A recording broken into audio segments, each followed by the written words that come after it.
Laheripura gate પાસે રીલબાજી કરવી યુવકોને ભારે પડી। વડોદરાના ઐતિહાસિક લહેરીપુરા ગેટ પાસે સોશિયલ મીડિયા રીલ્સ બનાવવા માટે ટ્રાફિક ડાયવર્ટ કરનાર યુવકો સામે પોલીસે કડક કાર્યવાહી કરી છે।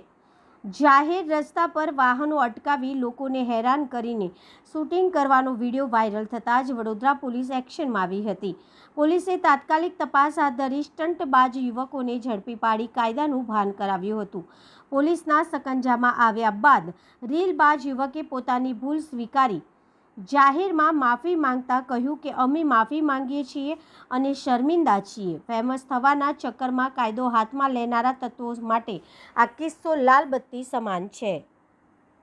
અમે લોકો 28/6/2026 રોજ સિટીમાં ફરવા નીકળેલા ત્યારે લહેરીપુરા ગેટની નીચે ફોટોશૂટ કરાવ્યો ત્યારે માંડવી તરફથી આવતા ટ્રાફિકને યુગે ઇશારા કરીને ડ્રાઇવર્ટ કરેલું। એની અમે 4 જણાથી માફી માંગીએ છીએ અને શર્મિંદા છીએ કે આવી વસ્તુ અમે ભવિષ્યમાં કોઈ નહીં થાય એની બાંહેધરી આપીએ છીએ અને લોકોને અપીલ છે કે આવું કૃત્ય તમારે જાહેરમાં કરવું નહીં ને કાયદાનું માન સન્માન જાળવવું।